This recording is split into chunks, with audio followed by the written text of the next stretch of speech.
Good afternoon friends. మ్యాక్సిమంగా exam ఓరియంటేషన్లో static data కంటే నెంబర్స్ మీద బాగా దృష్టి పెడుతున్నాడు.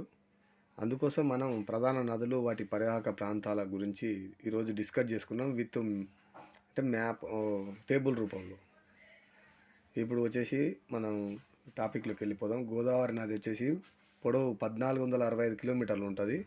అలాగే మైళ్ళల్లో చూస్తే 910 కిలోమీటర్లు. పరివాహక ప్రాంతం వచ్చేసి 3,12,812 ప్రాంతం ఉంటుంది. ఈ సంగమ స్థానం అంటే కలిసే చోటు వచ్చేసి బంగాళాఖాతంలో. ప్రవహించే జిల్లాలు వచ్చేసి నిజామాబాదు, ఆదిలాబాదు, కరీంనగర్, వరంగల్, ఖమ్మము, కొమరంభీము, మంచిర్యాల, నిర్మల్, ములుగు, భూపాలపల్లి, అలాగే భూపాలపల్లి, భద్రాద్రి కొత్తగూడెం.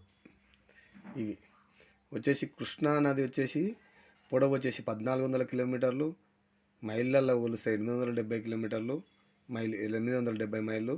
అలాగే 2,58,948 పరివాహక ప్రాంతం కిలోమీటర్లలో ఉంటుంది.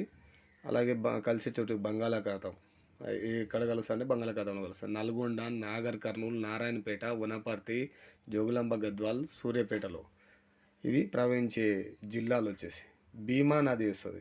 పొడవు 861 కిలోమీటర్లు, మైళ్ళల్లో కొలిస్తే 535.